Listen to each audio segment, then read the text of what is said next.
Diabetic നമ്മുടെ കാലുകളെ ബാധിച്ചോന്ന് എങ്ങനെ തിരിച്ചറിയാൻ പറ്റും?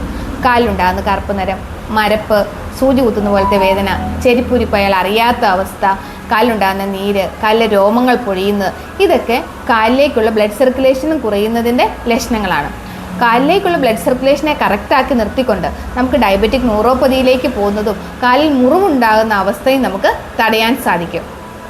ഡയാഹിൽസ് ഏറ്റുമാനൂർ പാലാ റൂട്ടിൽ 2 കിലോമീറ്റർ മാറിയാണ് സ്ഥിതി ചെയ്യുന്നത്. നമ്മളിവിടെ മെയിനായിട്ടും ബ്ലഡ് സർക്കുലേഷൻ കറക്റ്റാക്കുന്ന ട്രീറ്റ്മെൻറ്റാണ് ചെയ്യുന്നത്. നമ്മുടെ വിഷൻ എന്ന് പറയുന്നത് പ്രിവെൻറ്റ് ഡയബറ്റിക് കോംപ്ലിക്കേഷൻ, ന്യൂറോപ്പതിയിലേക്ക് പോകുന്ന അവസ്ഥ തടയുക, അതുപോലെ തന്നെ പ്രിവെൻറ്റ് ഡയബറ്റിക് ആംബ്യൂട്ടേഷൻ, അൺഹീൽ അൾസറിനെ കരിക്കുക, പ്രിവെൻറ്റ് സെക്കൻഡറി ആംബ്യൂട്ടേഷൻ, അതായത് ഇപ്പോൾ ഒരു വിരൽ മുറിച്ചാലും ഇൻറ്റേർണൽ ഹീലിംഗ് നടക്കാതെയാണ് കരിയുന്നതെങ്കിൽ സെക്കൻഡറി ഇൻഫെക്ഷൻ ഉണ്ടാകാൻ ചാൻസ് ഉണ്ട്. അതുകൊണ്ട് സർക്കുലേഷൻ കറക്റ്റാക്കി പ്രിവെൻറ്റ് സെക്കൻഡറി ഇൻഫെക്ഷൻ.